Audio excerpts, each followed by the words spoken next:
नमः। ओम तये नमः।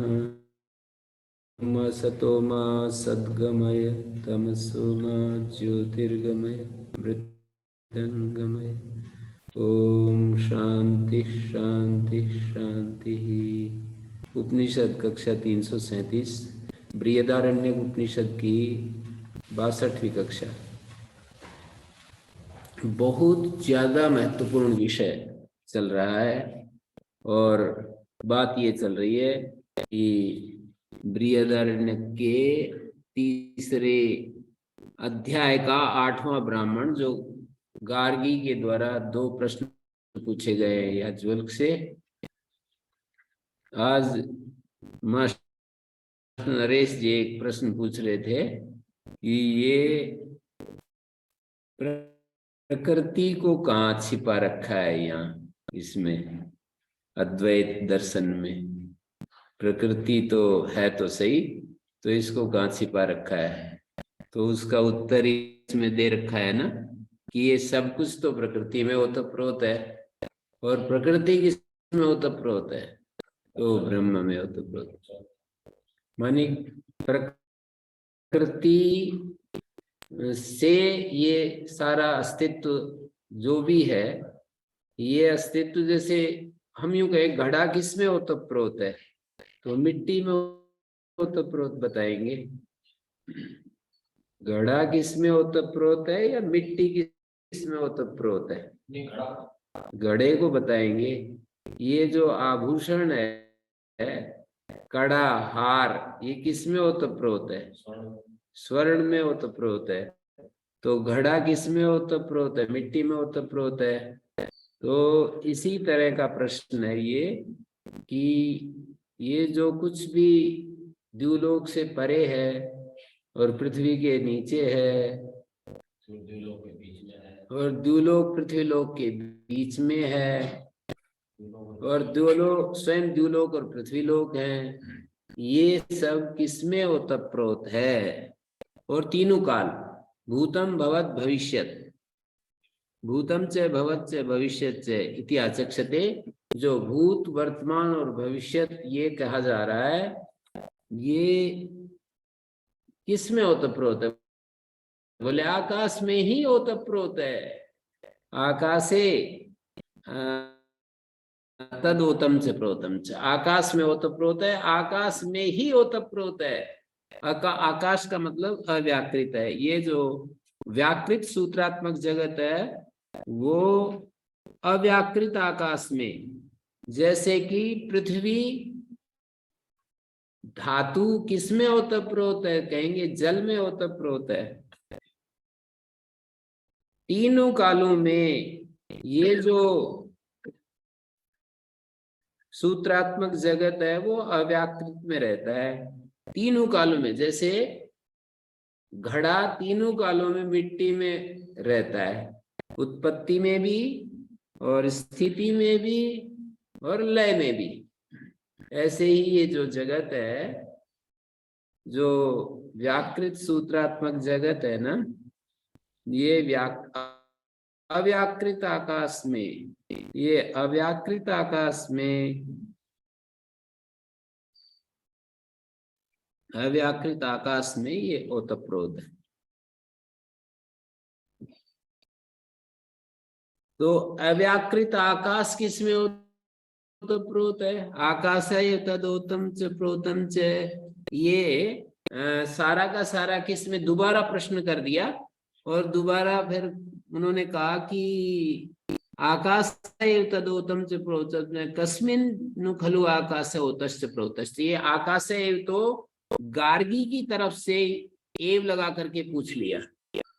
गार्गी ने प्रश्न किया था याज्ञवल्क्य से कि ये सब तीनों काल किसमें ओतप्रोत हैं, तो उन्होंने आकाश का नाम लिया। आकाश माने अव्याकृत, व्याकृत जगत का कारण जो है वो अव्याकृत है। फिर ठीक है, ये सब कुछ आप आकाश में ही ओतप्रोत बता रहे हो, ये तो मैंने स्वीकार कर लिया, लेकिन आकाश किसमें ओतप्रोत, अव्याकृत किसमें ओतप्रोत। तो अद्वैत मत में ये कहाँ छिपाते हैं, अक्षर में छिपा दिया। जैसे घड़ा को मिट्टी में, ऐसे ही यूं समझ लो कि अव्याकृत को अक्षर में। वो अक्षर कैसा है तो उसका स्वरूप बता दिया है, निषेधवाचक शब्दों के द्वारा उसका स्वरूप बता दिया कि ये भी नहीं, ये भी नहीं, ये भी नहीं, ऐसा वो अक्षर है।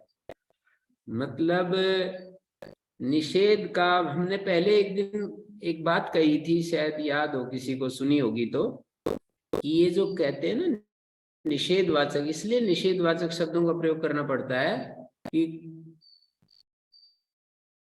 मिट्टी क्या है पूछेंगे तो कहेंगे घड़ा तो मिट्टी नहीं है, फिर कहेंगे कि सकोरा तो मिट्टी नहीं है। मिट्टी क्या है की खोज करेंगे ना, तो घड़े को हटाएंगे, सकोरे को हटाएंगे, फिर उसके समस्त जितने भी घड़ मिट्टी के बने हुए विकार है ना, उन सबको हटाएंगे। कारण का स्वरूप बताने के लिए कार्य का निषेध तो कर सकते हैं। हाँ, कारण तक पहुंचाने के लिए उसको हम हटाना पड़ेगा ना, जो मिट्टी से बना हुआ जो भी। मिट्टी क्या है, मिट्टी क्या है इसकी अन्वेषणा में मिट्टी से बनेगी जितनी भी चीजें हैं उसको हम मिट्टी थोड़ी कह सकते हैं, घड़े को मिट्टी थोड़ी कह सकते हैं, घड़े को मिट्टी नहीं कह सकते कि घड़ा मिट्टी है। और फिर घड़े को मिट्टी में सीमित कर दिया तो कहेंगे ये पत्थर, ये पत्थर। तो वहां हमारी बात कट जाएगी ना, कि घड़ा मिट्टी है तो कहेंगे ये पत्थर। तो हमें मिट्टी तक पहुंचने के लिए मिट्टी के बने हुए एक एक घटक को पकड़ करके निषेध करना पड़ेगा कि ये घड़ा मिट्टी नहीं है, सकोरा मिट्टी नहीं है, सुराई मिट्टी नहीं है, तवा मिट्टी नहीं है, कुल्हड़ मिट्टी नहीं है, हैं? दिया छोटा दीपक मिट्टी नहीं है। सबको निषेध करने के बाद फिर कहेंगे कि ये मिट्टी है क्या, वो मिट्टी जो यहाँ तो हम वहां पहुंच जाते हैं कि सारे मिट्टी के बने हुए जो परिवर्तित रूप हैं उनका निषेध करके और मिट्टी दिख जाती है। लेकिन यहाँ ऐसा स्थिति बनती है कि ये ब्रह्म का निषेध कर दिया हमने कि ये भी नहीं है ब्रह्म, ये भी नहीं है, ये भी नहीं है। सर्वरूप होते हुए भी उसको निषेध करके हमको दिखता नहीं है, वो फील करना पड़ता है, स्वानुभव संवेद्य है, वो अपने अनुभव में उसको देखना पड़ता है। वैसे तो ये इतना ज्यादा उपनिषद की जो शैली है वो इतनी अच्छी है कि हमारे को बिल्कुल पढ़ते पढ़ते ब्रह्म ज्ञान करवा देते हैं, अपरोक्ष बोध करा देते हैं। लेकिन चूंकि बहुत ज्यादा प्रतिबंधक है हमारे मन के ऊपर, राग द्वेष और तरह तरह की जो चंचलता, जड़ता, इच्छाएं तरह तरह का, ये सब जो है प्रतिबंधक बैठा हुआ है हमारे मन में, बुद्धि में। इसलिए इसका अध्ययन करते करते उपनिषद हमारे में ब्रह्म बोध नहीं कर पाता, प्रतिबंधक बैठे रहने के कारण। ये जो कम शक्तिमान चीजें हैं तो हमारे मास्टर जी से बात कर रहे थे, किसी मित्र को पकड़ करके कह रहे थे कि उन हमारे अध्येताओं में अपने उस मित्र की, अमुक मित्र की बड़ी तीव्र बुद्धि काम कर रही है, लेकिन वो बस फिर भी अभी ब्रह्म ज्ञान की स्थिति में नहीं पहुंच पा रहे हैं। किसी मित्र को पकड़ करके कह रहे थे कि वो ब्रह्म ज्ञान की स्थिति में नहीं पहुंच पा रहे हैं। तो मैंने कहा ऐसे ही लगे रहेंगे तो पहुंच ही जाएंगे कभी न कभी। मन पूरा शांत और स्थिर हो जाएगा तो उसमें हमको, मानी एकदम जब पूरा साइलेंस में चला जाएगा ना माइंड हमारा, ठीक वर्तमान में आ जाएगा। भूतकाल, ये जितने भी शब्द है ना वो भूतकाल की बात को कहते हैं। जितने भी शब्द हैं, ये कृष्णमूर्ति भी अपनी बातों को बहुत ही जोर दे करके कहता है कि शब्द कभी भी वर्तमान को प्रस्तुत नहीं कर सकता। वो एक क्षण पहले की चीज को बताएगा, भूतकाल की चीज को प्रस्तुत करता है शब्द जो भी है। कालातीत प्रज्ञा नूरगढ़ वाले स्वामी जी महाराज से सुनी थी मैंने, एक वाक्य सुना था, और उस एक वाक्य ने कृष्णमूर्ति को पढ़ने के लिए मुझे तैयार कर दिया कि कृष्णमूर्ति कालातीत प्रज्ञा की बात करते हैं। इतना ही कहा था, कृष्णमूर्ति कालातीत प्रज्ञा की बात करते हैं, और उसको मैंने कृष्णमूर्ति कोई बड़ी चीज है भाई, कालातीत प्रज्ञा महाराज जी भी जिसका उदाहरण दे रहे हैं, कोई बड़ी चीज है। मतलब दो निमित्त बने, एक तो ये, और एक हमारे मित्र थे आचार्य वेदपाल शास्त्री, आचार्य वेदपाल जी सुनीत, तो वो बात करते हुए जा रहे और वो मेरे को बता रहे थे कि इंदिरा गांधी का इंटरव्यू छपा था कि आप किसकी पुस्तकें पढ़ती हैं, तो इंदिरा गांधी ने कहा मैं कृष्णमूर्ति को पढ़ती हूँ। तो ये दो निमित्त बने कृष्णमूर्ति के अध्ययन में, मैं अपने अनुभव सुना रहा हूँ। तो उनको बहुत पढ़ा मैंने, और कई वर्ष तक मुझे ये नहीं पता चला कि ये कहना क्या चाहते हैं, और कई लोगों को बताया तो उन्होंने कहा इससे बेकार किताब मेरे को नहीं लगी, जिसमें कुछ पता ही नहीं चलता कि क्या कहना चाह रहे हैं। एक IAS अधिकारी हैं आजकल, डिप्टी कमिश्नर हैं, तो मैंने कहा कि ये पुस्तक पढ़ो, बोले जी मेरे को तो इसमें कुछ भी समझ में नहीं आया क्या ये कहना चाह रहे हैं। तो एक श्रद्धा हो और धैर्य हो और लगे रहें, तो देखो मैंने कृष्णमूर्ति को छोड़ा नहीं जब तक उसका अंत तक तह नहीं जान ली। कितने साल तक मैं लगा रहा, कोशिश करता रहा। तो साहित्य अंग्रेजी में है सर, हैं? तो साहित्य तो अंग्रेजी में है। नहीं, अनुवाद भी है।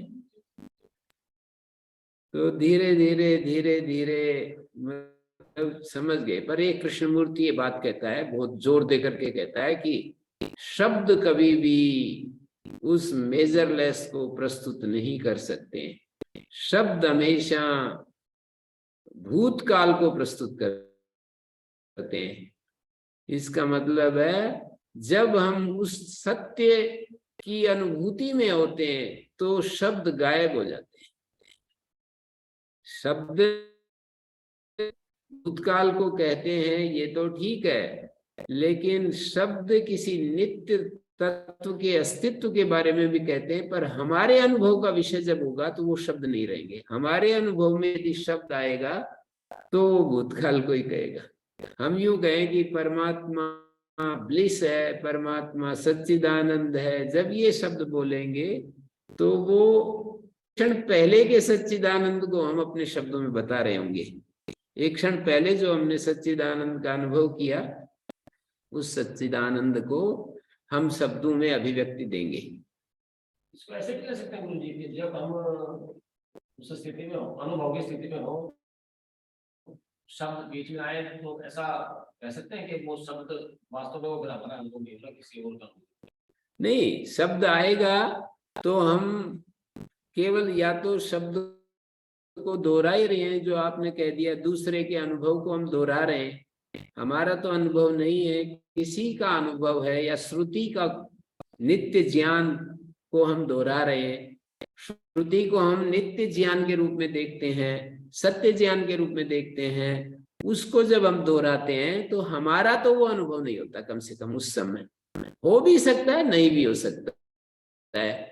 जब श्रुति को पढ़ रहे हैं और हमारा मन पूरा कंप्लीट साइलेंस में चला जाए, तो उस श्रुति वाक्य से हम उस एक्सपीरियंस में, जैसे कहते हैं ना कि हमारे को साथ साथ वो श्रुति के वचन जो है इशारा कर रहे होते हैं, तो वो साक्षी की तरफ इशारा कर रहे होते हैं, और हम साक्षी का अपनी सूक्ष्म बुद्धि से, अग्र्या बुद्धि से, निर्मल बुद्धि से, अपनी तीक्ष्ण बुद्धि के द्वारा हम उस जिसका संकेत कर रहे हैं उस तरफ हम हमारा उधर हमारी बुद्धि चली जाती है और हम उसका अनुभव करते हैं। करते हैं ये तो भाषा है बताने के लिए, वहां अनुभव करने वाला नहीं रहता, वो अनुभविता ही जो जिसके कारण से अनुभव होता है वो बच जाता है। एन वा रूपम पश्यति, यहाँ पर कठोपनिषद में आया है, जिससे ज्ञान होता है, शब्द स्पर रूप रस गंध इत्यादि का बोध होता है, जिसके कारण से हमें बोध होता है वही आत्मा है। जिसके कारण से वहां पर भी पूछा है ऐतरेय उपनिषद में, हम किस आत्मा की उपासना करते हैं, किस आत्मा की उपासना करते हैं? तो वहां कौन सा आत्मा है जिसकी हम उपासना करते हैं?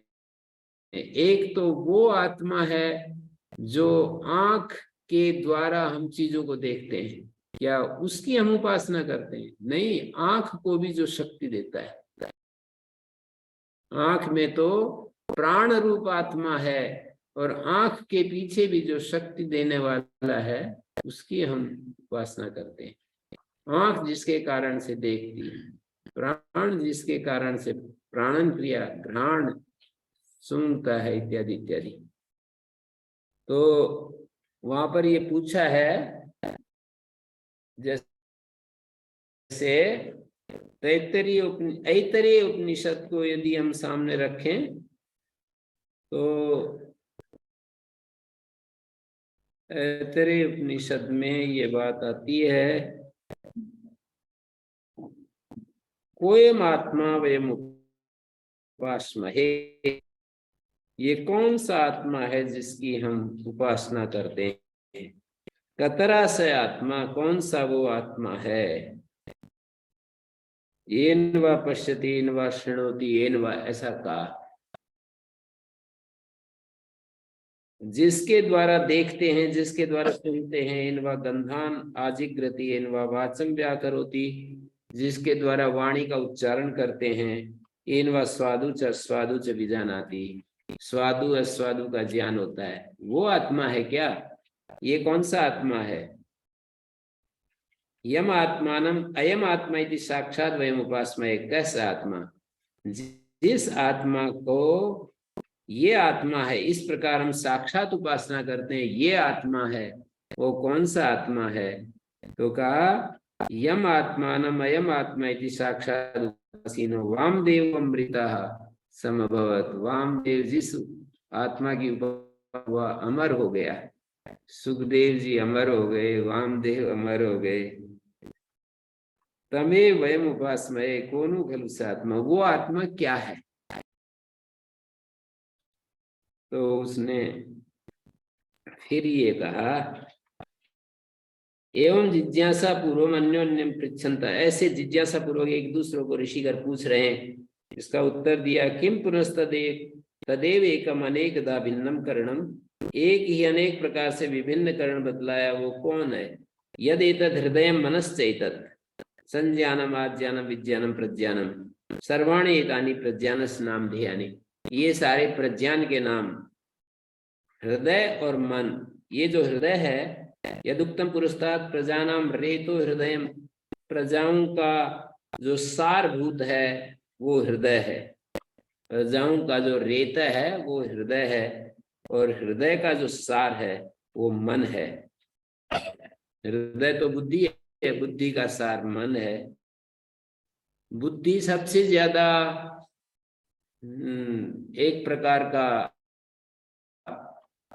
ज्ञान स्वरूप हमारे भीतर, ज्ञान को ग्रहण करने वाला तत्व है। मतलब इधर तो पदार्थ है, इधर तो चैतन्य है, बीच में एक जो बुद्धि तत्व है और मनस तत्व है। बुद्धि का जो सूक्ष्म भाग है जो देखता है चीजों को, ये ऐसे है ये ऐसे है, वो बुद्धि है, और जिसके देखने के बाद जो भावनाएं उठती हैं वो मन है। उसी का एक हिस्सा जहाँ भावनाएं पैदा हो जाती हैं, बुद्धि का एक दूसरा स्वरूप है भावना वाला, वो मन है। उसका जो सूक्ष्म भाग है वो बुद्धि है, निर्णय करने वाला, देखने वाला। तो यद हृदय मनश्चैतत्, प्रजाओं का रेत सार हृदय है, प्रजाओं का सार है, और हृदय का सार मन है। मनसा सृष्टा आपश्च वरुणश्च हृदयात् मनो मनसश्चंद्रमा। मन से रचे गए, क्या बतलाया? मन से जल और वरुण की सृष्टि। प्रजानाम रेतो हृदय, हृदय से रेतो मना, मनसा सृष्टा आपश्च वरुणश्च हृदयात् मनो मनश्चंद्रमा। मन से जल और वरुण की सृष्टि, मन से जल और वरुण की सृष्टि, हृदय से मन हुआ और मन से चंद्रमा। तदेत हृदय मनस्य एवं तद अनेक था, इस प्रकार वो अनेक रूप हो रहा है। एतेन अंतःकरणेन एकेन चक्षुर्भूतेन रूपम पश्यति श्रोत्रभूतेन। एक ही अंतःकरण है, एक अंतःकरण से ही नेत्र रूप, जब वो अंतःकरण काम करता है तो रूप को देखता है, श्रोत्र रूप तो सुनता है, घ्राण रूप तो सूंघता है, वाग इंद्रिय से बोलता है, वाग भूतेन वदति, जिह्वा भूतेन रसयति, वो जिह्वा रूप वही अंतःकरण। अंतःकरण बुद्धि रूप या मन रूप, वही मन जब चक्षुर्भूत हो जाता है तो रूप को देखता है, श्रोत्र भूतेन शृणोति, श्रोत्र भूत हो जाता है तो सुनता है। कौन सुनता है? वही अंतःकरण। एतेन अंतःकरणेन एकेन चक्षुर्भूतेन, अंतःकरण जो एक चक्षु रूप हो जाता है, अंतःकरण चक्षु रूप हो जाता है तो रूप को देखता है, श्रोत्र भूत अंतःकरण के द्वारा शब्द सुनते हैं, घ्राण भूत अंतःकरण के द्वारा सूंघते हैं, वाग भूत के द्वारा बोलते हैं, जिह्वा भूतेन रसयति, स्वेने विकल्पना रूपेण मनसा विकल्पयति, और अपने स्वेने विकल्पना रूपेण मनसा, और विकल्प रूप मन से संकल्प करता है, विकल्पयति संकल्पयति, हृदय रूपेण अध्यवश्यति, बुद्धि रूप से, हृदय रूप से निश्चय करता है। हृदय मानी बुद्धि। तस्मात् सर्वकरण विषय व्यापारकम एकम इदम करणम सर्वोपलब्ध्यर्थम उपलब्धु। उपलब्धा की सभी उपलब्धियों के लिए करण बना हुआ है। अंतःकरण, बुद्धि, मन, जो भी आप शब्द बोले। तथा च कौशिकी नाम प्रज्ञा वाचम समारूह्य वाचा सर्वाणि नामानि आपनोति। कौशिकी उपनिषद में कहा, प्रज्ञा के द्वारा वाणी पर आरूढ़ होकर, प्रज्ञा वाचम समारूह्य, वाणी पर आरूढ़ होकर वाचा सर्वाणि नामानि आपनोति, वाणी से सारे नामों को प्राप्त करता है। प्रज्ञा चक्षु समारूह्य चक्षुषा सर्वाणि रूपाणि आपनोति। प्रज्ञा से, उसी प्रज्ञा से वाणी में समारूढ़ होकर वाणी से सारे नामों का उच्चारण करता है, और प्रज्ञा से चक्षु में आरूढ़ होकर चक्षु से सारे रूपों को देखता है। ऐसे इसी शैली में सारे आ जाएंगे। प्रज्ञा श्रोत्रम समारूह्य श्रोत्रेण सर्वाणि शब्दान सर्वान शब्दान शृणोति। ऐसे ही कहेंगे कि प्रज्ञा, जो प्रज्ञा है उससे ये जो हमारी रसना है इसमें आरूढ़ होकर के सारे रसों का बोध करता है, सारे स्पर्शों का ज्ञान करता है। मनसा एव पश्यति मनसा शृणोति हृदय निरूपाणी जानाति, ऐसा कहा वहां पर वाजसनेय के बृहदारण्यक। मानी मन से ही देखता है, मन से ही सुनता है। एक उपलब्धा की उपलब्धि में मन करण बनता है, तो आत्मा हो गए। एक तो उपलब्धा और एक जिस करण से उपलब्धा अलग अलग ज्ञान प्राप्त करता है। तो हम किस आत्मा की उपासना करते हैं, उपलब्धा की या उपलब्धा के लिए जो करण बने हुए वाग आदि इंद्रियां हैं उसकी, उसको भी आत्मा कह दिया है। वयम आत्मा इति वयम उपासमहे। कौन सा वो आत्मा है जिसकी हम उपासना करते हैं? तीन हो जाएगा ऐसे। तीन तो नहीं, एक करण हुआ और एक कर्ता हो गया, एक कर्ता हो गया, एक करण हो गया। कर्ता दुनिया दो हो जाएगा, मन भी है, मन से आगे नहीं, कर्ता तो एक उपलब्धा है और मन तो करण ही है, और इंद्रियां भी करण ही है। ये कहा ना कि मन आंख बंद करके रूपों को देखता है, मन और आंख अलग नहीं किया। मन कान बनकर शब्दों को सुनता है, मन त्वचा बनकर स्पर्श का अनुभव करता है। तस्माद् हृदय मनोवाच्य से सर्वोपलब्धि करत्वम प्रसिद्धम। तो तस्मात् हृदय और मन शब्द वाच्य अंतःकरण का ही हृदय, तस्मात् हृदय, हृदय मनोवाच्य से, हृदय और मन का वाच्य सर्वोपलब्ध वाच्य से, हृदय और मन शब्द वाच्य जो अंतःकरण है उसका ही सब प्रकार की उपलब्धि में साधनत्व, उपलब्धि करत्वम प्रसिद्धम, उपलब्धि का करण कौन है? उपलब्धि में करण मन और हृदय। आंख नाक कान भी है, पर मन और हृदय ही आंख नाक कान में परिवर्तित होकर के, तो यहाँ पर मेडिकल साइंस भी कहती है कि मस्तिष्क में कुछ एक तंत्र है, वहां से 12 प्रकार की वो ज्ञान की धाराएं फूट रही है, नशे, जैसे आंख में आ गई, कान में आ गई, जिह्वा में आ गई, ऐसे ऐसे बताते हैं। तो उसके साथ इसकी तुलना करके देखें तो जो हृदय है, बुद्धि है और मन है, उससे वाच्य जो अंतःकरण है वही सर्वोपलब्धि करत्वम प्रसिद्धम, सर्व उपलब्धि का करण बनता है। सब बताते हैं हाइपोथैलेमस में गए, हाइपोथैलेमस की बात कर रहा हूं मैं।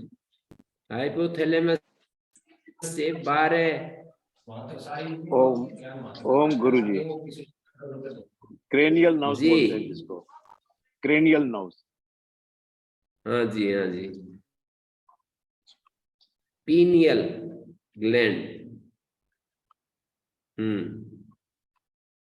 तो हृदय मनोवाच्य सर्वोपलब्धि कर तदात्मक प्राण, प्राण भी तद्रूप ही है। मानी ये जो प्राण है हमारा, ये उस मन और बुद्धि रूप ही है। यो वही स प्राण सा प्रज्ञा, या वही सा प्रज्ञा स प्राण, ऐसा कौशितिकी में आता है। या यो वही प्राण सा प्रज्ञा, या वही प्रज्ञा स प्राण, करण संगति रूपस्य प्राण इति अवोचाम। और ये जो प्राण है ना, करणों का संगति समुदाय रूप है। हमारा जो प्राण है, ये प्राण जो श्वास प्रश्वास के रूप में ये वाला नहीं, मतलब बुद्धि प्राण इंद्रियों का संघात है। प्राण संवाद आदि में बतलाया, तस्मात् यत् पदाभ्याम प्रापद्यते तद ब्रह्म। तो यत्, तस्मात् यत् पदाभ्याम प्रापद्यते तद ब्रह्म, जिसने चरणों की ओर से यत जो पदभ्याम, यत पदभ्याम प्रापद्यते, जिसने चरणों में से प्रवेश किया वो ब्रह्म है। लेकिन उसकी हम उपासना नहीं करते। चरणों से, मूर्धा से जिसने प्रवेश किया है उसकी हम उपासना करते। चरणों से प्रवेश के लिए कैसे करते हैं? अलग करने के लिए बता दिया तो ठीक है। मन को शांत करो तब आएगा समझ में, ऐसे कैसे आएगा?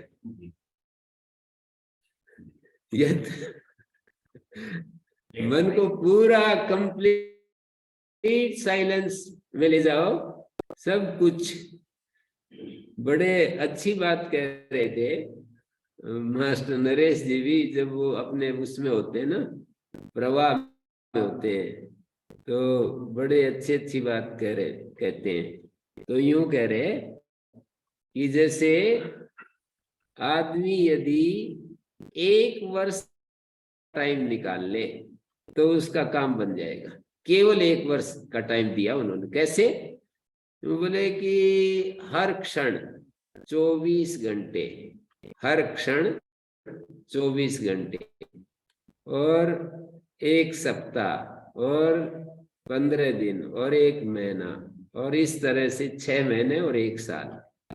1 साल तक परमात्मा के सिवाय और किसी भी विषय का चिंतन ना करे, तो 1 वर्ष में ही वो ईश्वर साक्षात्कार, ब्रह्म साक्षात्कार, आत्म साक्षात्कार हो जाएगा। मैंने कहा हो तो जाएगा, ऐसा कर ले तो कोई। मैंने उदाहरण दिया तत्काल, मैंने कहा श्री अरविंद को तो 1 ही साल में तो ऐसे ही तो हो गया था।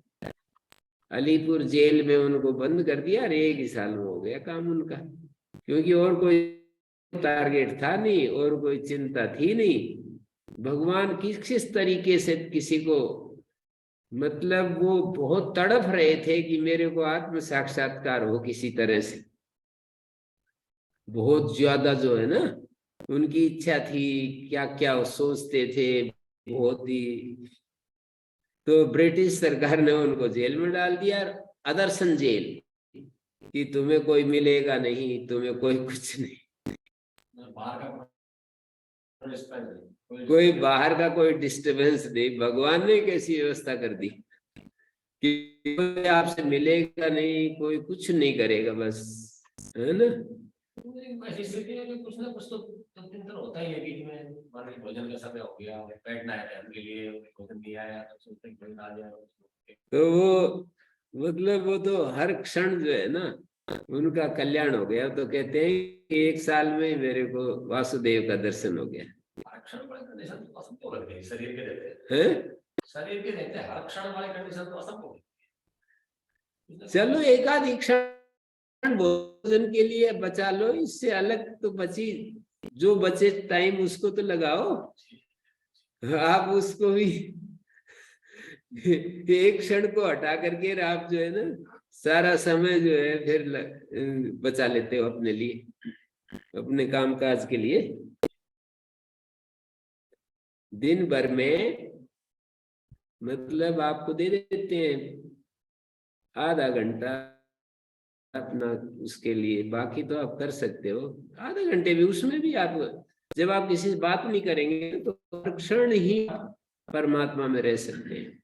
वाणी से बहिर्मुख होते हैं, आंखों से बहिर्मुख होते हैं, एकांत में ऐसे शेरविंद की तरह रह जाओ और लक्ष्य के साथ, बस पूरा काम हो जाएगा। बहुत सारे ग्रंथ भी नहीं थे, केवल गीता थी उनके हाथ में। बहुत सारे ग्रंथ भी नहीं थे ना। अभी तो मुझे ये काम करना है, मुझे ब्रह्मचारियों को पढ़ाना है, मुझे ये करना है, वहां पर जाना है, उसके कार्यक्रम में सम्मिलित होना है, कितनी सारी है ना अभी तो। और तब तो कितना ज्यादा उनको सुविधा हो गई ना। कोई लेख लिखना नहीं, कोई लेख लिखते रहते थे, कोई मतलब किसी से बात करनी नहीं। भगवान की अद्भुत व्यवस्था है कि भगवान कैसे कैसे किसी को ब्रह्म ज्ञान के लिए तैयार करता है ना। एक विशेष प्रकार की जेल मिल गई कि तुम्हें कोई बात नहीं करेगा, तुमसे कोई मिलेगा नहीं, है। मतलब वैसी जेल मिलती मान लो कम दंड वाली, कम दंड वाली मिलती तो कहा कि ठीक है तुम बंद हो इसमें, तो उसमें और ज्यादा परेशानी होती। अभी इसमें तो कोई मिलने वाला था ही नहीं, कोई दिखाई भी नहीं देता, एक आधा व्यक्ति दिखता होगा कोई। ओ माता जी, जी तो आपका भी तो ये अनुभव हैं? है।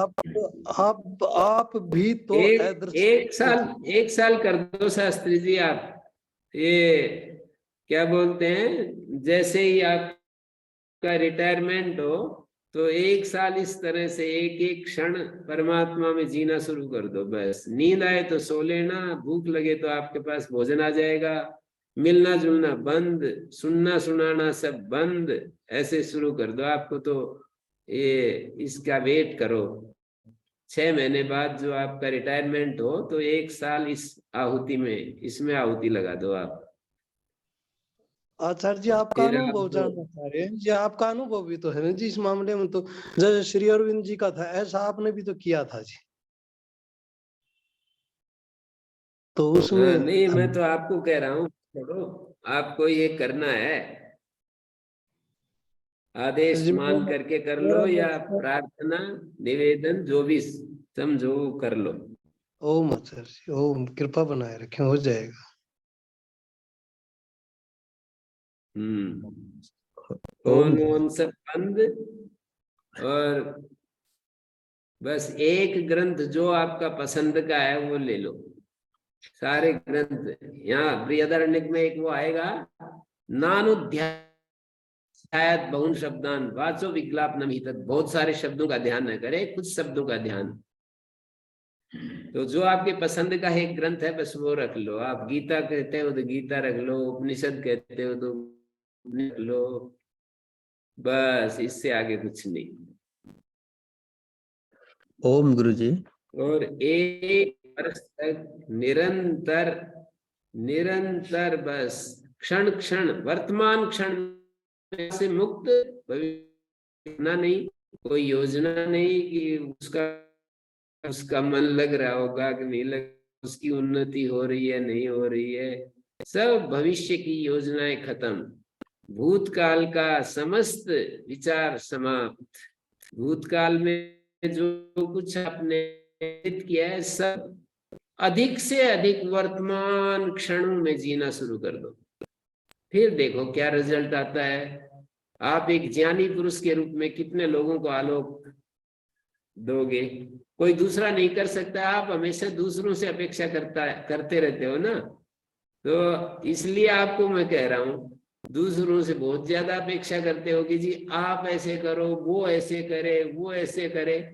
अब हम कहते हैं कि आप ही करो भाई। कोई हमारे संकल्प को इस धरती में पूरा करने वाला पैदा नहीं हुआ है, नहीं होगा। हमारे संकल्प को कोई दूसरा पूरा कर ले ऐसा नहीं मिलेगा, हमें ही पूरा करना पड़ेगा। आपका जो इंटरेस्ट है वो आप ही पूरा कर डालिए। तो फिर कितने लोगों को अंदर से ज्ञान प्रस्फुटित हो जाएगा। ये पुस्तकों का ज्ञान नहीं, अंदर का ज्ञान फूट पड़ेगा। आप संवेदनशील हैं तब तक पढ़ लो, आप उपनिषद पढ़ लो, खूब रात दिन पढ़ लो, कोई दिक्कत नहीं। कुछ लोगों का ज्ञान बहुत ज्यादा प्रतिबंधकों से भरा हुआ है, उसको भी करेगा तो प्रयास होगा, प्रयास तो व्यर्थ नहीं जाता है, उसको ज्यादा समय लगेगा, पूरा जीवन भेंट चढ़ाना पड़ेगा। पर आप तो 1 वर्ष में भी कर सकते हो शास्त्री जी। प्रतिबंधक तो प्रकृति की उपज है जो उतने बलवान नहीं है, और आत्म तत्व तो बहुत बलवान है। तो आत्म तत्व को ये प्रतिबंधक इतने कमजोर कैसे नहीं, वो तो आत्मा तो प्रतिबंधकों का प्रकाशक है ना, इसलिए हटाता नहीं है। आत्मा जो है अज्ञान का प्रकाशक है, इसलिए अज्ञान को हटाता नहीं है। और आत्मा के दर्शन में बातें बने, आत्मा सूर्य तो बादलों का निर्माता है ना, हटाएगा क्यों सूर्य? हटाने के लिए तो वायु चाहिए, सूर्य तो बादल बनाएगा, अब हटाना है तो वायु आए। तो ऐसे ही प्रतिबंधक तो आत्मा के कारण ही उत्पन्न होते हैं। तो आत्मा हटाने के लिए जीव में अभिप्सा चाहिए, जीव में जलती हुई आग चाहिए, बर्निंग डिजायर बोलते हैं ना, जलती हुई आग चाहिए कि मुझे जो है ये अज्ञान से मुक्त होना है। ये जो अभिप्सा है जीव की, यही इस अभिप्सा में प्रतिबंधकों को हटाने की शक्ति निहित है।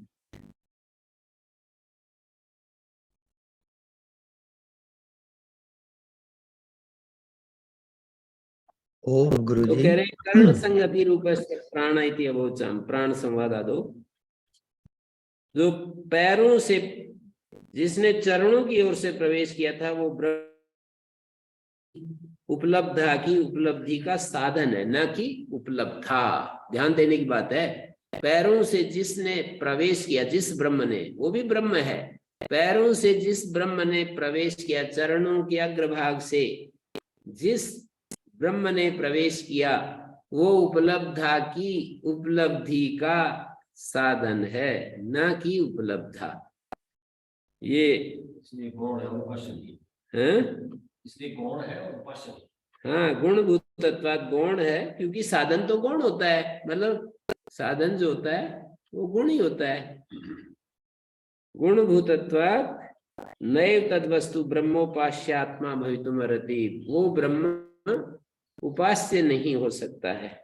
पारिशेष्यात् यस्य उपलब्धुर उपलब्ध्यर्था, बचा हुआ जो उपलब्धा की उपलब्धि के लिए एतस्य हृदय से मनोरूपस्य कर्णस्य वृत्तयो वक्ष्यमाणा, माने पारिशेष्य नियम के अनुसार, माने पारिशेष्य तो यही होता है। पारिशेष्य न्याय का मतलब जहाँ बहुत सारी चीजें होती हैं, कुछ को बता दे तो बच गया वो, अनेकों में से किसी एक धर्म या गुण की संभावना प्रतीत होने पर भी और सब का प्रतिषेध करके बचे हुए किसी एक ही पदार्थ में उसका निर्णय किया जाए तो वो पारिशेष्य न्याय में आता है। जैसे व्याकरण में कहते हैं कि ला कर्मणि च भावे चा कर्म केभ्यः, अकर्म केभ्यः भावे कर्मणि कह दिया तो पारिशेष्य न्याय से सकर्म केभ्यः बच गया। लकार जो होते हैं अकर्मक धातुओं से भाववाच्य में और कर्तृवाच्य में होते हैं, तो पारिशेष्य न्याय से सकर्मक धातुओं से, सकर्मक धातुएं पारिशेष्य न्याय से बच गई, क्योंकि अकर्मकों से एक बात कह दी तो सकर्मकों से कर्म में और कर्ता में लकार होते हैं। मानी जो लकार होते हैं वर्तमान काल, भूतकाल, भविष्यत काल आदि, तो यहाँ पर भी पारिशेष्यात् यस्य उपलब्धु उपलब्ध्यर्था एतस्य हृदयस्य मनोरूपस्य करणस्य वृत्तयो वक्ष्यमाणः। जिस उपलब्धा की उपलब्धि के लिए इस हृदय और मनोरूप अंतःकरण की वृत्तियां होती है ना, ये वृत्तियां उसके लिए है ना, उपलब्धा के लिए है। और हृदय से मनोरूपस्य करणस्य वृत्तया सन्ति, हृदय जो मनोरूप करण है उसकी वृत्तियां हैं, ठीक है। और एक इसके लिए है ये वृत्तियां, तो उपलब्धा के लिए हैं। करण और करण की वृत्तियां किसके लिए? उपलब्धा के लिए। स उपलब्धा उपास्य, तो बच गया ना पारिशेष्य न्याय से। एक तो करण हो गया, करण की वृत्तियां हो गई, ये वृत्तियां किसके लिए हैं? जिसके लिए है वही आत्मा हमारा उपास्य है। कितना स्पष्ट। हम संसार की चीजों के लिए मरने के लिए भी तैयार, पर जिस परमात्मा ने, जिस प्रभु ने, जिस इष्ट देवता ने हमारे लिए सब कुछ कर दिया, उसके लिए ऐसा भाव नहीं आता। आचार्य शंकर के इन वाक्यों को देख आहा क्या ही सुंदर किया है। जी चाहता है कि अपना सिर काट करके उनके चरणों में रख दिया जाए, हैं? पर इष्ट देवता परमात्मा परमेश्वर के लिए ऐसे भाव आने चाहिए ना, जैसे यहाँ आते हैं वैसे ही वहां भी आने चाहिए। तो स उपलब्धा उपास्य आत्मानो अस्माकं भवितुमर्हति, ऐसा उन्होंने कहा। तो संज्ञानम आज्ञानम विज्ञानम इत्यादि तद अंतःकरण उपाधिस्थस्य उपलब्धु प्रज्ञा रूप से ब्रह्मणा उपलब्ध, अंतःकरण की उपाधि में स्थित, अंतःकरण रूप जो उपाधि है ना, ये हमारी उपाधि, अंतःकरण रूप उपाधि में स्थित प्रज्ञान रूप उपलब्धा, प्रज्ञा रूप से ब्रह्मणा, जो प्रज्ञान रूप ब्रह्म है, उस ब्रह्म की उपलब्धि के लिए जो अंतःकरण की वृत्तियां हैं, अंतःकरण की बाह्य आंतरिक विषयों से संबंध रखने वाली जो अंतःकरण की वृत्तियां, कुछ बाह्य विषयों से रखती हैं, कुछ अंतर विषयों से संबंध रखती हैं। वो वृत्तियां बाह्य विषयों से संबंध कैसे रखती हैं? जैसे कि मेरे को वो चीज मिल जाए, मेरे को एक बिल्कुल ऐसा कमरा मिल जाए, ये सब बाह्य विषय है ना। किताबें हों बस, और मैं हूं और बस, कोई डिस्टर्ब करने वाला ना हो, ऐसे हैं। और अंतर विषय जो सोचता रहता है आदमी कि तरह तरह की जो उसके अंदर इच्छाएं आती हैं, तो बाह्य अंतर्वर्ती विषय विषया, बाह्य और आंतरिक विषयों से संबंध रखने वाली अंतःकरण की वृत्तियां हैं, वे बतलाई। वो यहाँ पर इमा उच्यन्ते, उनको बतलाया संज्ञानम आज्ञानम इत्यादि इत्यादि। मतलब संज्ञान, संज्ञप्ति, चेतन भाव, ये वृत्तियां कैसे कैसे अंतःकरण में होती हैं वो दिखाया श्रुति में। क्या क्या? चेतन भाव, आज्ञा करना, ईश्वर भाव, प्रभुता, ये कर लो वो कर लो, ऐसे अंतःकरण की ही वृत्ति है ये। मुझे प्रधानमंत्री बनना है, मुझे एक संस्था चलानी है, उसका निर्देश देना है, मुझे ये करना वो करना, ये सब वो दोनों तरह की होती हैं, स्वार्थपूर्ण भी होती हैं, अहंकार की तृप्ति के लिए भी होती हैं, परोपकार के लिए भी होती हैं, आदर्श स्थापित करने के लिए भी होती हैं, दोनों तरह की। ये अंतःकरण की वृत्तियां सारी की सारी बेकार ही होती हैं, ऐसा नहीं। अंतःकरण में दो तरह की वृत्तियां होती हैं, क्लिष्ट अक्लिष्ट, सर्वभूत हित के लिए भी होती हैं और आप अपने व्यक्तिगत स्वार्थ पूर्ति के लिए भी होती है।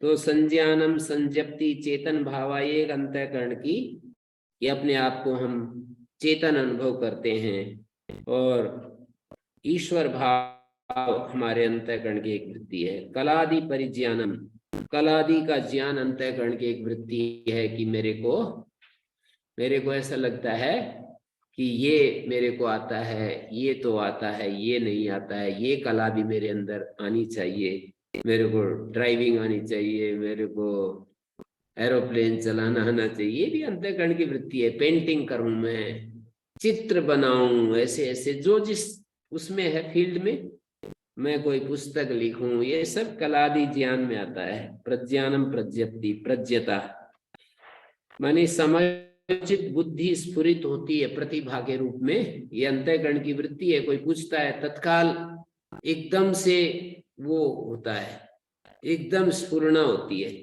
अंतःकरण की वृत्ति है ये।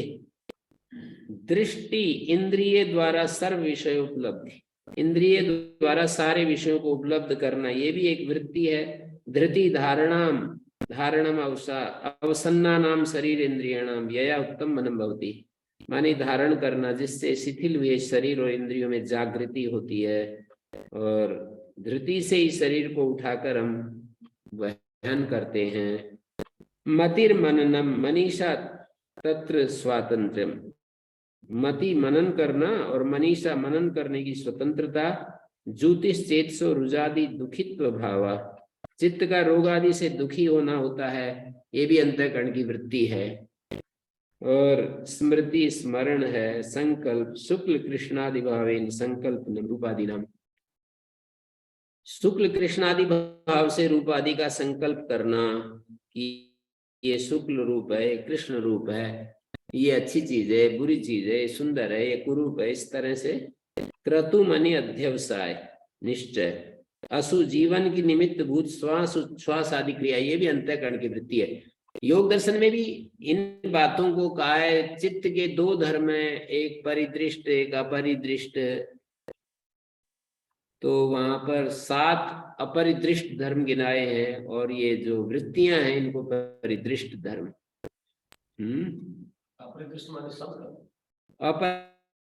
अपरिदृष्ट संस्कार के रूप में भी हैं, और बहुत सारे रिफ्लेक्स एक्शन जिससे होता है, और बहुत सारी क्रियाएं होती रहती है ना, प्राण आदि का वहन करना, ये सब चित्त के द्वारा ही होता है। प्राणन आदि जीवन क्रिया निमित्ता वृत्ति।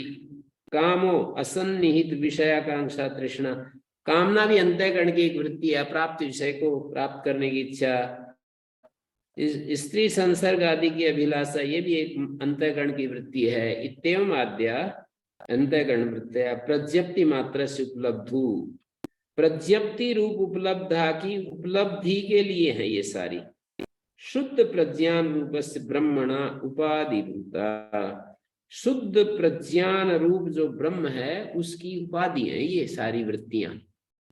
तद उपाधि जनित गुण नाम ध्येयानि भवन्ति, तो उसकी उपाधि जनित गुण वृत्ति से, गौणी वृत्ति से ना, गुण नाम ध्येयानि, ये संज्ञान आदि ब्रह्म के ही नाम कह देते। गुण नाम ध्येयानि, गुणों के आधार पर ये नाम है ब्रह्म के। मतलब एक तो शुद्ध भी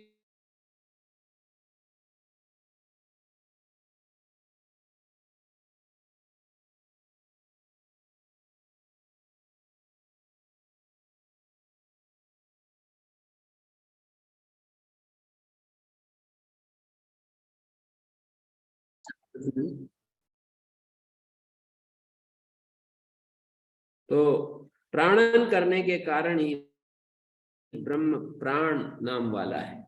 प्राणन एव प्राणो नाम भवति।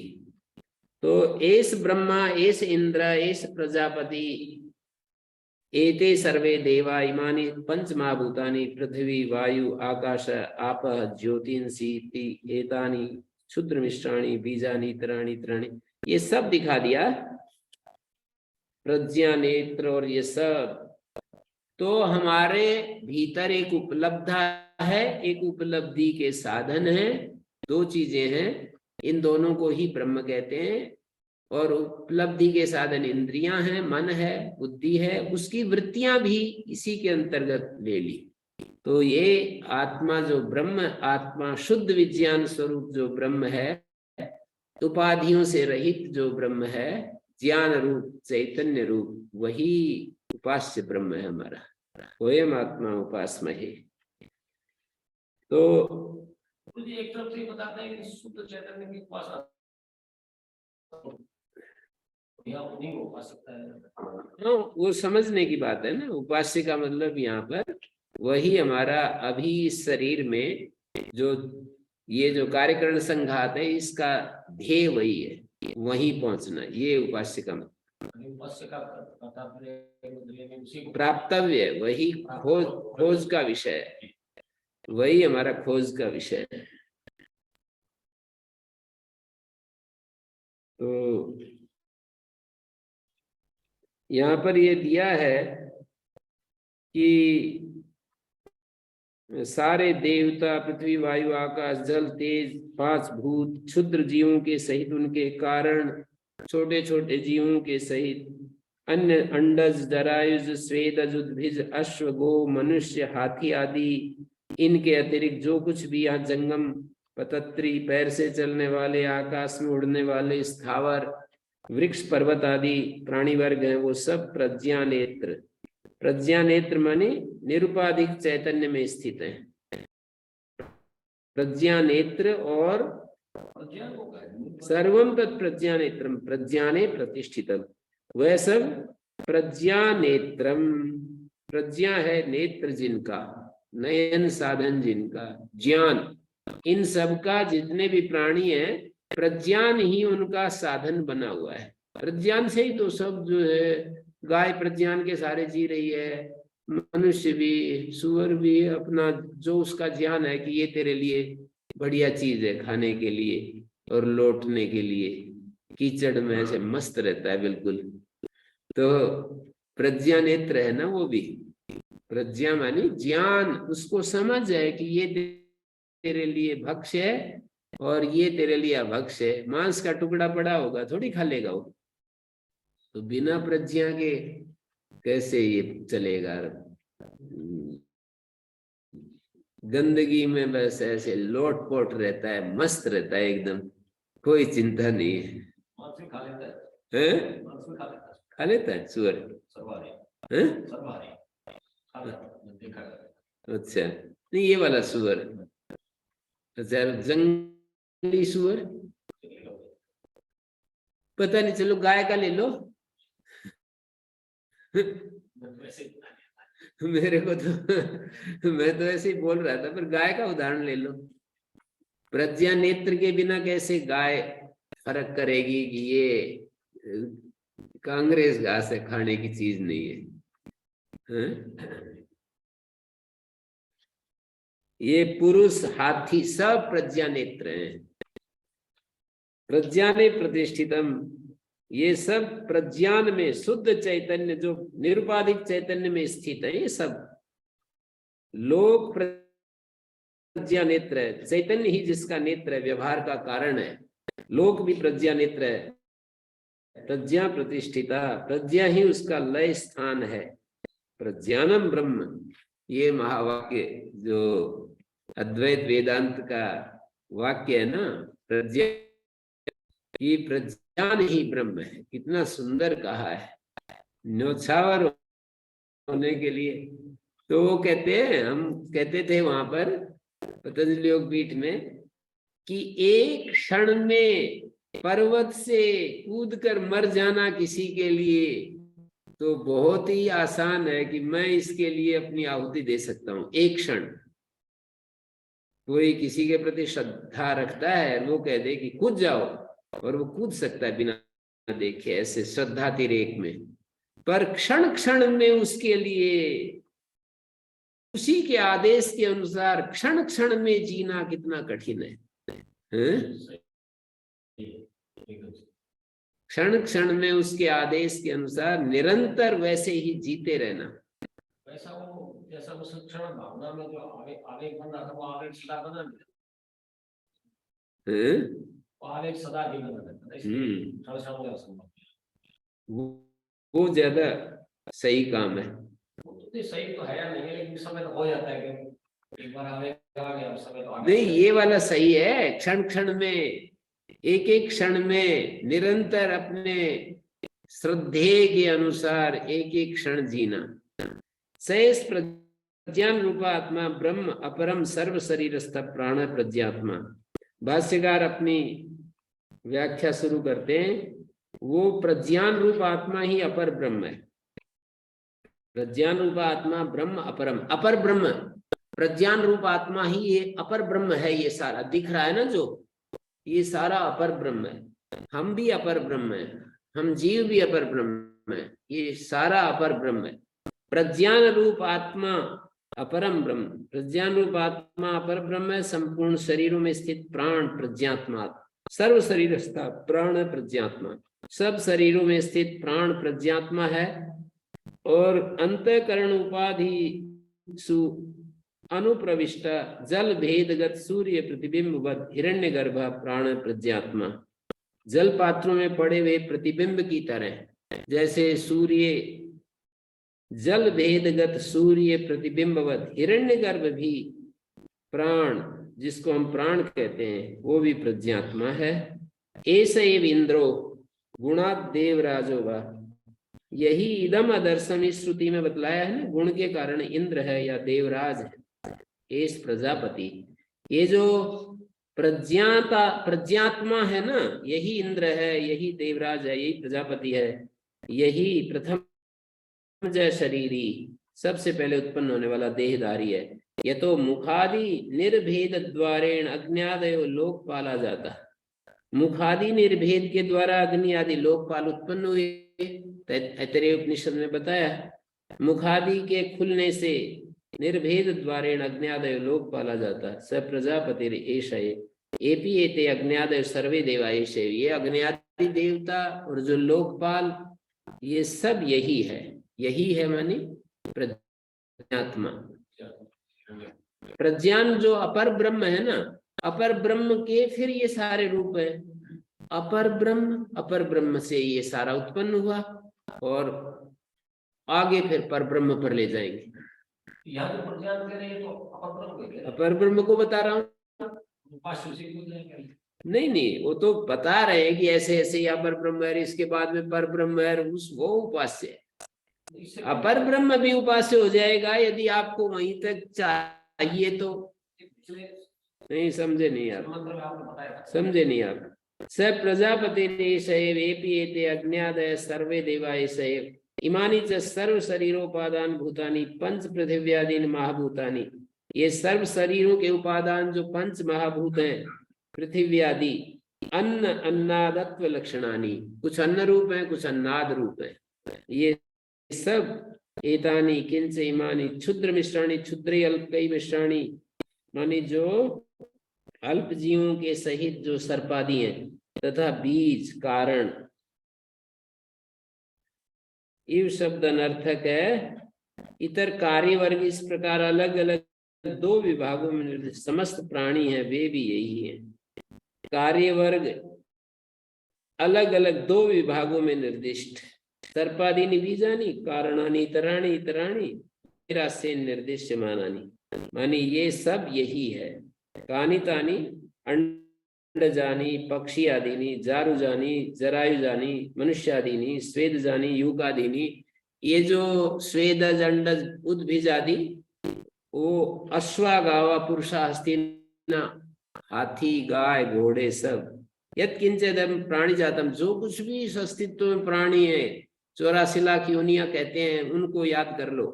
किंचित जंगमम यत् चलति पदभ्याम गच्छति, जंगम जो पैरों से चलते हैं और जो आकाश में उड़ते हैं, और जो स्थावर बिना चलने वाले औषधि वनस्पति आदि सर्वम तदेश ऐसा एव, वो सब यही है। इतना अच्छा से श्रुति हमको कह रही है, तो भाष्यकार तो केवल वैसे ही हमारे शब्दों का केवल अनुवाद कर रहे हैं। तो श्रुति को ही देखिए ना, कोई कठिन थोड़ी श्रुति। सूत्र मिश्राणी बीजानी इतराणी इतराणी अंडजानी जारुजानी स्वेदजानी उद्भिजानी अश्वागावा यत्किंच इदं प्राणी जंगम पवित्र यच्च स्थावरम सर्वम तत् प्रज्ञानेत्रम अशेषत प्रज्ञानेत्रम प्रज्ञप्ति प्रज्ञा तच्च ब्रह्मैव नियतेने नेत्रम प्रज्ञानेत्रम यस्य तदिदं प्रज्ञानेत्रम। प्रज्ञा ही जिसका नेत्र है, प्रज्ञा नेत्र। उत्पत्ति स्थिति प्रलय के समय प्रज्ञान यानी ब्रह्म में स्थित रहने वाले प्रज्ञा के आश्रित है। प्रज्ञाने ब्रह्मणि उत्पत्ति स्थिति लय कालेषु प्रतिष्ठितम प्रज्ञा स्वयं प्रज्ञा नेत्रो लोका। लोक प्रज्ञा नेत्र है, प्रज्ञा है नेत्र जिसका। प्रज्ञा माने प्रज्ञप्ति भाव साधन है प्रज्ञा शब्द, ज्ञान मात्र। प्रज्ञा का मतलब यंत्र नहीं, करण साधन प्रज्ञा नहीं कह रहे, प्रज्ञान मात्र, प्रज्ञप्ति मात्र। वो है प्रज्ञानेत्री तो है सारा। उसको दिखाते हैं कि ये प्रज्ञा है कारण, नेत्र व्यवहार कारण जिसका, ऐसा है ये सारा जगत। यहाँ तक ये तो कहा कि प्रज्ञा नेत्र और प्रज्ञान दोनों में ये सारा जगत मिलाया हुआ है। तो प्रज्ञा नेत्र माने ये जो लोक व्यवहार में जो कुछ दिखाई देता है, प्रज्ञान है नेत्र जिसका। प्रज्ञा नेत्र अपर ब्रह्म, प्रज्ञा नेत्र बहुब्री समास है। प्रज्ञा नेत्र है जिसका, ऐसा ये जगत। प्रज्ञान पर ब्रह्म है। प्रज्ञान नेत्र है जिसका, व्यवहार कारण है जिसका, प्रज्ञान कारण है जिस उपाधि सहित जगत का। प्रज्ञा चक्षुर्व सर्वैव लोका, प्रज्ञा प्रतिष्ठा सर्वस्व जगता। प्रज्ञान ही सारे जगत की प्रतिष्ठा है। प्रज्ञानम ब्रह्म। प्रज्ञान जो है यहाँ पर दृषि मात्र है, दृक् मात्र, प्रज्ञप्ति मात्र, ज्ञप्ति मात्र, ज्ञान मात्र, ऐसा है ये। तदेतत् प्रत्यस्तमित सर्वोपाधि विशेषम, संपूर्ण उपाधिक विशेषताओं से रहित, निरंजनम निर्मलम निष्क्रियम शांतम एकम अद्वयम नैति नेति, सारे उपाधियों से विशेष रहित, निरंजन निर्लेप निर्मल निष्क्रिय शांत एकम अद्वय नेति नेति सर्व विशेष अपोह संवेद्यम, सारे विशेषताओं को हटाकर जो संवेद्य है, अनुभवनीय, सारी विशेषताओं को हटाकर जिसका संवेद्य है, जिसकी संवेद्यता अनुभवनीयता, जिसको अनुभव करते हैं, तो सारी विशेषताएं हटा दो। नाम रूप कर्म, तीन चीजें हैं, तीनों को हटा दो। नाम रूप और कर्म क्रियाएं, नाम रूप कर्म, और थोड़ा बढ़ाकर देखो तो संबंधों को हटा दो। आकार नाम रूप कर्म, उनके जो एक्शन कर्म, उनको हटा दो। सब कुछ ही आ गया। सर्व विशेष अपोह संवेद्यम,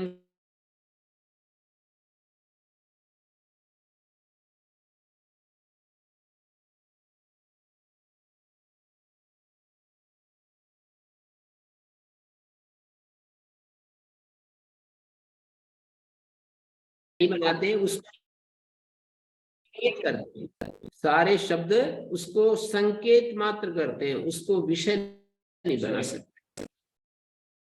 तद अत्यंत विशुद्ध प्रज्ञा उपाधि संबंधे, अत्यंत विशुद्ध प्रज्ञा रूप उपाधि के संबंध से सर्वज्ञम ईश्वरम, उपाधि के संबंध से अत्यंत विशुद्ध जो प्रज्ञा है ना, माया विमल सत्व उपाधि से युक्त क्या हो जाता है, वो ईश्वर हो जाता है। सर्वसाधारण अव्याकृत जगत बीज प्रवर्तकम, जगत के सर्वसाधारण और अव्यक्त बीज का जो प्रवर्तक है, नियंत्रित्वाद अंतर्यामी संयम भवति, और नियंता के कारण से उसको अंतर्यामी कहते हैं। ईश्वर ही नियंता होने से उसको, इधर तो ये भी आ गया, फिर वो सब छोटे छोटे जीव जंतु बता दिए, वो भी प्रज्ञा नेत्र, और फिर आखिरी में ईश्वर के ऊपर आ गए कि अत्यंत विशुद्ध प्रज्ञा उपाधि संबंधेन सर्वज्ञम ईश्वरम सर्वसाधारण अव्याकृत जगत बीज प्रवर्तकम नियंत्रित्वाद अंतर्यामी संयम, नियंता होने से जो अंतर्यामी संजक है, तदेव व्याकृत जगत बीज भूत बुद्ध्यात्माभिमान लक्षण हिरण्यगर्भ संयम भवति। वो अंतर्यामी ही व्याकृत जगत का जो बीज भूत होता है, ये व्याकृत प्रकट जगत का जो बीज भूत होता है ना, जो कि पंचभूतों से भी पहले उत्पन्न होता है। कठोपनिषद में कहा यह तपसा पूर्वम जातम, जो अभ्या पूर्वम अजायत, यह अभ्या पूर्वम जातम, पंचभूतों से पहले जो, यह तपसा पूर्वम जातम, ज्ञान में ब्रह्म से जो पैदा होता है ना, व्याकृत बीज भूत बुद्ध्यात्माभिमान लक्षण हिरण्यगर्भ, व्याकृत जगत का जो बीज भूत है, इससे पहले जो है इसका अर्थ समझिए, सर्वसाधारण अव्याकृत जगत बीज प्रवर्तक, अत्यंत विशुद्ध प्रज्ञा उपाधि संबंध से जो सर्वज्ञ ईश्वर होता है, और जगत के सर्वसाधारण अव्यक्त बीज का, सर्वसाधारण माने ये जो अव्यक्त है ना, ये सभी का तो बीज है, वही कह रहे हैं सर्वसाधारण, जो तो अव्यक्त का बीज बनाया, सर्वसाधारण अव्यक्त जगत बीज प्रवर्तकम। फिर व्याकृत जगत बीज भूतों में करें, संस्कृत पढ़नी चाहिए, ऐसे कैसे आ जाएगा ये? नियंत्रित की बात है ना, वैसे ही अगले सेंटेंस वैसे ही हिंदी वाले को तो ऐसे आधा पद्धा आएगा। यदि अच्छा समझना चाहते हो तो शास्त्र को तो संस्कृत पढ़नी पड़ेगी, अधूरे ज्ञान से ही संतोष करना पड़ेगा। अत्यंत विशुद्ध प्रज्ञा उपाधि संबंधेन सर्वज्ञम ईश्वरम, सर्वसाधारण जो अव्याकृत है ना, अव्याकृत कैसा है? सब साधारण जगत का बीज है ये अव्याकृत। ये तो समझा नियंत्रितवाद, फिर कहते हैं नियंत्रितवाद अंतर्यामी, फिर कहा तदेव, वही जो अंतर्यामी है ना, जब व्याकृत जगत बीज बुद्ध्यात्मा विमान लक्षण हिरण्यगर्भ संयमति, वही जब इसके साथ प्रकट होता है तो हिरण्यगर्भ हो जाता है। वहाँ अव्याकृत का बीज भूत था, अव्याकृत का बीज बना होता है, यहाँ व्याकृत का बीज भूत, यहाँ व्याकृत का बीज। हाँ, सर्वसाधारण अव्याकृत जो जगत था ना, अव्याकृत जगत का बीज बना हुआ है, वो बीज का प्रवर्तक बना हुआ है, उसका प्रयोजक, उसको, उसके होने से ये सब कार्य शुरू होता है। बीज के बनने में ही जो कारण, हाँ, उसका प्रवर्तक प्रयोजक, उसका जो है अव्याकृत के बीज का प्रयोजक है और व्याकृत का बीज भूत है। विशुद्ध प्रत्यारूप उपाधि के संबंध से सर्वज्ञ और जगत के सर्वसाधारण अव्यक्त बीज का प्रवर्तक ईश्वर ही सबका नियंता होने के कारण नियंत्रित्वाद अंतर्यामी संयम होती, तदेव वही व्याकृत जगत का बीजभूत विज्ञान आत्मा का अभिमानी, बुद्ध्यात्मा अभिमान का मतलब विज्ञान आत्मा का अभिमान लक्षण हिरण्यगर्भ होता है। तदेव अंतरंडोद्भूत प्रथम शरीरोपाधिमत विराट प्रजापति संयम भवति, वही ब्रह्मांड के भीतर तदेव अंतः अंडोद्भूत, ब्रह्मांड के भीतर सबसे पहले उत्पन्न हुए शरीर रूप उपाधि वाला प्रथम शरीरोपाधिमत प्रजापति संयम भवति, तद उद्भूत अग्नि उपाधि देवता संयम भवति, और उसी से फिर ये देवता उत्पन्न होते हैं तो देवता संयम हो जाता है। ईश्वर से लेकर के सारे अस्तित्व में वही पूरा हुआ है। चारों स्थिति बता, चारों अव्यक्त को धारण किए हुए एक स्थिति है, फिर अव्यक्त को, अव्यक्त सहित जो बीज भूत है वो एक स्थिति है, फिर उसके बाद हिरण्यगर्भ एक स्थिति है, फिर एक विराट एक स्थिति। हाँ, बीज का नियंत्रक माने अव्यक्त को धारण किए हुए जो शुद्ध ब्रह्म है, एक शुद्ध ब्रह्म है वो, जो इसका बीज बनेगा ईश्वर का। अत्यंत विशुद्ध प्रज्ञा उपाधि संबंध से जो सर्वज्ञ ईश्वर है वो होता है, जो कि ऐसा ऐसा है, वही हिरण्यगर्भ होता है, वही प्रजापति होता है, वही विराट होता है। तदेव एकम सर्वोपाधि भेद भिन्नम, सारी उपाधियों के भेद से भिन्न भिन्न सर्वै प्राणी भी तार्किक सर्व प्रकारेण जयते विकल्प्यते, और वही एक सब उपाधि भेद भिन्नम, सभी प्राणियों के द्वारा तार्किक, जिसके लिए बहुत ही जोर लगाते हैं ईश्वर ईश्वर, तार्किक सर्व प्रकार ज्ञायते विकल्पते अनेकधा, अनेक प्रकार से उसको कल्पना करते हैं। एतम एके वदन्त्यग्नि मनुमन्ये प्रजापतिम इंद्रम एके परे प्राणम अपरे ब्रह्म शाश्वतम। मेरे ध्यान में प्रथम समोल्लास में ये वाक्य दिया है, कोई प्रजापति, कोई इंद्र, कोई प्राण, कोई सनातन ब्रह्म कहते हैं, ये स्मृति है, इत्याद्या स्मृति है। तो एतेन प्रज्ञेन आत्मना अस्मान् लोकात् उत्क्रम्य अस्मिन् स्वर्गे लोके सर्वान् कामान् आप्त्वा अमृतः समभवत्। वो वामदेव इस चैतन्य रूप से ही एतेन प्रज्ञेन आत्मना, इस लोक से उत्क्रमण करके अस्मान् लोकात् उत्क्रम्य अमुस्मिन् स्वर्गे लोके, इस स्वर्ग लोक में सारी कामनाओं को प्राप्त करके अमर हो गए, अमर हो गए। वामदेवा अन्यो वा एवं, वामदेव की बात कर रहे हैं, अन्य भी कोई ऐसा करेगा, ब्रह्म वेद प्रज्ञेन आत्मना, कोई अन्य पुरुष भी चेतन आत्म स्वरूप से, येनेव प्रज्ञेन आत्मना पूर्व विद्वांसो अमृता भुवन, पूर्व विद्वान अमृत हो गए, अयम अपि विद्वान एतेनेव प्रज्ञेन आत्मना, इस प्रज्ञान आत्मा से अस्मान् लोकात् उत्क्रम्य व्याख्यातम, अस्मान् लोकात् उत्क्रम्य अस्मिन् स्वर्गे लोके सर्वान् कामान् आप्त्वा, सारी कामनाओं को प्राप्त करके अमर हो जाता है, सारी कामनाओं को पाकर प्राप्त करके अमर हो जाता है। सारी कामनाएं पा करके मतलब कोई कामना शेष ही नहीं बचती कि मेरे को अब ये करना है वो करना है। आप्त काम, पूर्ण काम, अकाम, निकाम, निष्काम, ऐसा हो जाता है। बृहदारण्यक में 4 शब्द आएंगे, अकाम, निष्काम, आप्त काम, आत्म काम, ऐसा हो जाता है वो। तो ये सारी चीजें हमने देखी और समय खूब हो रहा है, यहीं पर विराम दे देते हैं। ओम शांति शांति शांति।